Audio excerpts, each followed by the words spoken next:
At this point, your conveyancer will ask you for information on your source of funds to complete the necessary checks.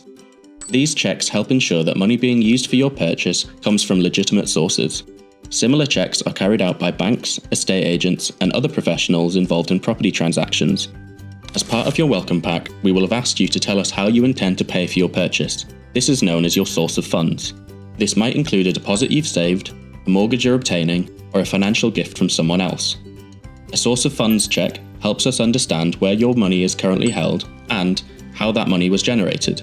For example, long-term savings from your salary, an inheritance, or the sale of another property. We appreciate that some of the information we request may feel personal, but we're legally required to collect it, and your privacy remains our priority. We will never share your information unless the law or your lender requires us to do so. So how do we carry out those checks?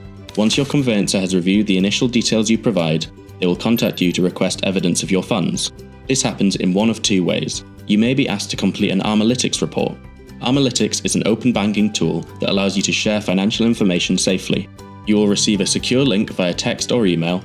When you click the link, you'll be asked to answer a number of questions, provide copy documents, and then connect Armalytics with your bank account. Armalytics will then supply us with a report. If Armalytics isn't right for you, your conveyancer will ask you to supply copy documents directly to them. This will always include bank statements, but may also include documentation like payslips or evidence of inheritance. It's really important to note that your conveyancer may need to have a conversation with you about how you intend to fund your purchase in order to ask for the right documentation. They may need to ask you for further information at various points in your transaction, depending on how this progresses. If there's a change in how you intend to fund your purchase, you should let us know as soon as possible. If you're receiving money from another person or a company, we'll need to carry out checks on that person or company too. Now for your mortgage offer. If you require a mortgage to purchase the property and you have not already made arrangements, it's important to make an application for a mortgage to help fund the purchase and ensure you obtain your agreement in principle as soon as possible. Your lender will request the details of your solicitor. You should then receive a copy of your mortgage offer, and your solicitor will also be sent a copy by your lender. On to stamp duty. Stamp duty is a tax you might have to pay when buying a property or piece of land, and applies to most property purchases in England and Northern Ireland. Scotland and Wales work slightly differently. Stamp duty can seem confusing, but we will complete the stamp duty return for you. We'll collect your funds in advance and deal with the completing of relevant documents with HMRC upon completion.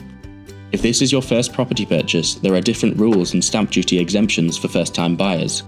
You'll only need to pay stamp duty if the property value is above a certain amount. Detailed information can be found on the government stamp duty land tax residential property rates page. We are, however, not stamp duty experts, and if your transaction has a complex stamp duty element, you will be asked to seek expert advice from an accountant or other suitably qualified professional. Surveys. When it comes to surveys, it's always advisable that you commission a survey to ensure a detailed physical inspection of the property is carried out by a professional surveyor to highlight your potential issues. Although this is an extra cost, it can save you from discovering any nasty surprises in the future. A survey is a professional inspection of a property that's carried out by a chartered surveyor. The survey identifies any potential problems with the property, such as structural defects or damp, and will give you an idea of the condition of the property.